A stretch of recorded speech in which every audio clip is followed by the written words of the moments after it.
Қайырлы күн, құрметті әріптестер. Сіздерге керемет 4-ші тоқсанға ашық сабақтар көрсеткім келеді. Бұл ашық сабақтарды апталықта, сондай-ақ аттестациядан өту кезінде ашық сабақ ретінде өтіп қолдансаңыздар болады. Тақырып диаграмма 5-ші сыныпқа арналған, оқу мақсаты 5-4-3-1, 5-4-3-2, дөңгелек сызықтық және бағанды диаграммалар салу. Бұл енді жаңа сабақ ретінде алынды. Еңбекқорлық және кәсіби біліктілік айы сәуір айы. Сол айның құндылығы жүйе арқылы жасалған, сосын жүрекшені басу арқылы 3 топқа бөлінеді. Алдыңғы өткен сабақтың тақырыбын алмастыру әдісі арқылы қайталанады. Сосын мына жерде қайталау білім айнасы, яғни өткен тақырыптарды қайталау үшін я жоқ деген әдісті қолданамыз. Дөңгелектің 2 радиусы мен осы радиустар арасында доғалмен шектелген бөлігі дөңгелек сектор деп аталады. Шеңбердің бойында жатқан 2 нүкте арасындағы бөлігі шеңбердің құрдасы деп аталады. Кейбіреуі қате бұл жерде үшіншісі, соны жоқ деп бала айту керек. Сосын практикалық тапсырмалар, яғни сабақты түсіндіруге мына жерде бейне үзінді болады, яғни ютубтан, бұл сілтемесі қазып қойылады. Осы жерде бейне үзінді қойылады. Сосын практикалық тапсырмада балалар топтасып жұмыстар шығарады. Яғни 3 топқа 3 түрлі тапсырма бересіздер. Бірінші сабақ ретінде өтіледі, ол 3 топтың тапсырмасы өте керемет. Сосын мына жерде жұптық жұмыс бар. Бұл функционалдық сауаттылық, қонақжай қазақ ауылы деп алынды. Яғни көктемнің жайма шуақ күні Айдос атасымен бірге ауылға қонаққа келді. Ауыл адамдары оларды ерекше құрметпен қарсы алды. Үлкен дастархан жайылып, ұлттық тағамдар қойылды. Айдос таңырқап, ата, неге қазақ халқы дастарханға сонша мән береді деп сұрады. Атасы күлімсіреп, балам, қазақ үшін дастархан бірлік пен берекенің, қонақжайлықтың белгісі. Ал енді мына тағамдардың үлесін бірге есептеп көрейік деді. Берілген мәлімет дөңгелек диаграмма сипаттамасы. Яғни дөңгелек диаграмма салу керек. Дастархан тағамдарының үлесі: бауырсақ 30%, қымыз 25%, қуырдақ 15%, ірімшік 10%, құрт 20%. Бірінші тапсырма ақпаратты түсіну. Қай тағамның үлесі ең көп? Қымыз, бауырсақ, құрт, ірімшік. Қайсысының көп мына жерде? Бауырсақтың көп. Екінші тапсырма есептейді. Құрт пен ірімшіктің жалпы пайызын табады. Үшінші тапсырма салыстыру. Қымыз бен қуырдақтың айырмасы неше пайыз дейді. Төртінші тапсырма өмірмен байланысты. Егер дастарханда 200 тағам болса, 200 түрлі. Бауырсақ саны қанша, құрт саны қанша дейді. Функционалдық сауаттылық. Айдос дүкенге барып дастарханға тағам алу керек. Егер ол ең көп қолданатын 2 тағамды таңдаса, қай тағамдарды алады? Алтыншы тапсырма құндылыққа бағытталған сұрақ. Неліктен қазақ халқында қонақ келсе құт келеді деген сөз бар? Өз ойыңды 2 сөйлеммен жаз. Қосымша шығармашылық тапсырма. Өзінің отбасында дастарханды елестетіп, сол бойынша дөңгелек диаграмма құр. Жауаптары бар. Сосын хит болып жатқан сергіту сәті ютубтағы. Сосын Абайдың қара сөздері әдісі арқылы жеке жұмысты орындайды табыстар. Бұл жерде оқулықтан алынып 3 тапсырма, яғни есептер шығарады да балалар мына жерде 3 вариант тұрады, соның жауаптарын табады. Мен қымызда сізге жасылып қойдым, шатас кетпеу үшін. Біріншісінің жауабы үлкен жер, кішісі Меркурий, радиустары шамалас, шолпан және қайрат. Бұл жерлер құпия сөз, бұл жерде қайрат екен.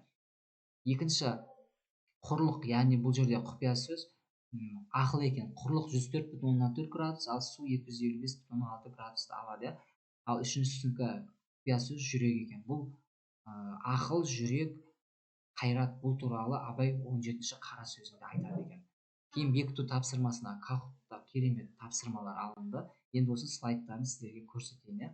Слайдында барлық қамтылған жи да бар, функционалдық сауаттылық та бар. Енді көріп шықсаңыздар, есептер өте тиянақты жасалды. Бірінші сабақтың тақырыбына ойсамыз, бұл жерде диаграмма деп аталады. Мұғалім аты жөнін жазсаңыз болады мына жерге. Сосын екінші бетте жасанды интеллект арқылы жасалған психология ахуалды орнатасыздар балдарға. Балдар мына жердегі сөйлемдерді айтып, сөйлемдерінен өз ойларын толықтыру керек. Сәлем достар. Мен атаның ауыр затын үйіне апарып келейін. Сонда ата маған риза болады ғой. Оған дейін сендер ұстазымыздың жасырған сөздеріне анықтама беріп айта беріңіздер. Осындай сөздер шығады.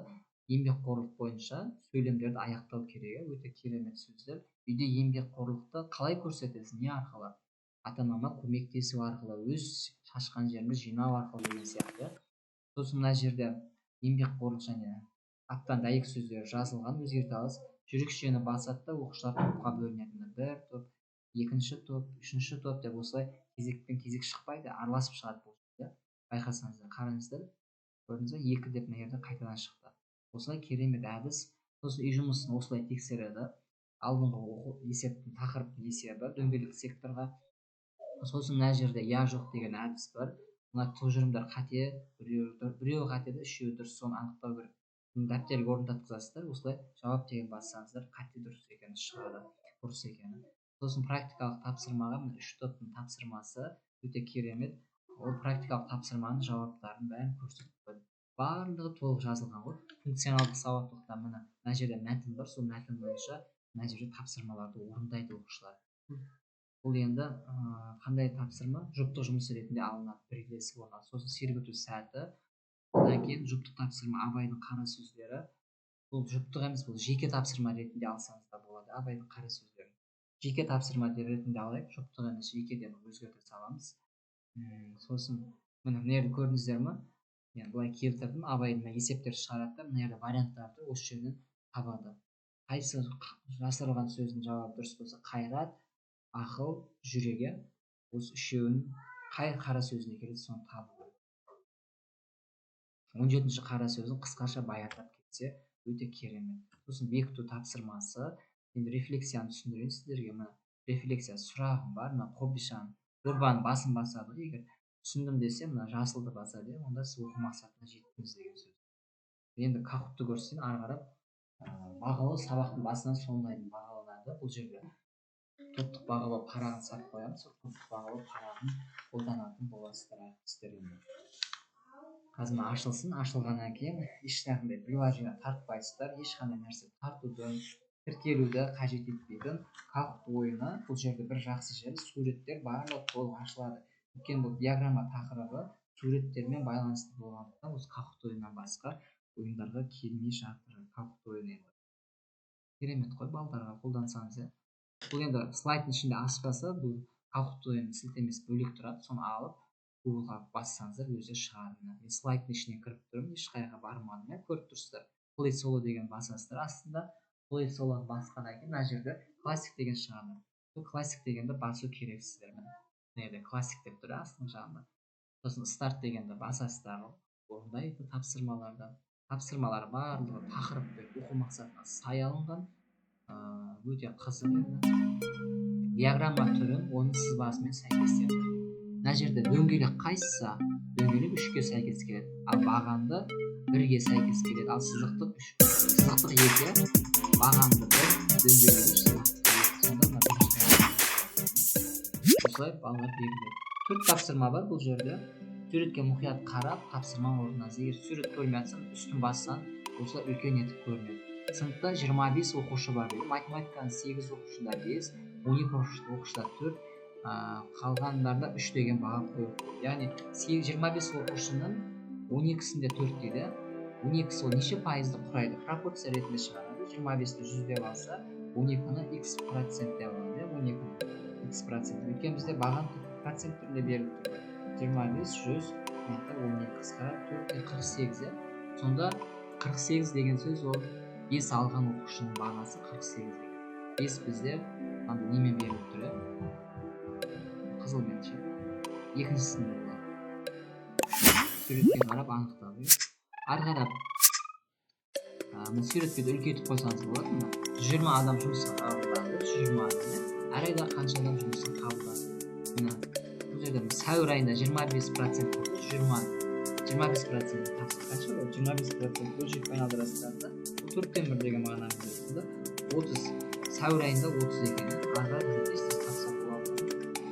сәуір айында 30, тағы наурыз айында 12-24, наурыз айында 24, сәуір айында 30, 24 наурыз айында. Қайсысы болады? Қаңтар, қабір, 18, мамыр. Уақыт жетеді, әртісі, ешқандай қорқудың қажеті жоқ.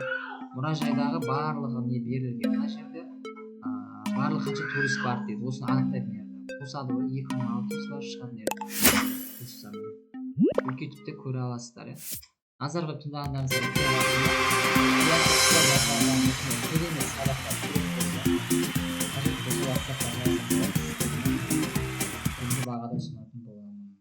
енді бұл жерде тура пропорционал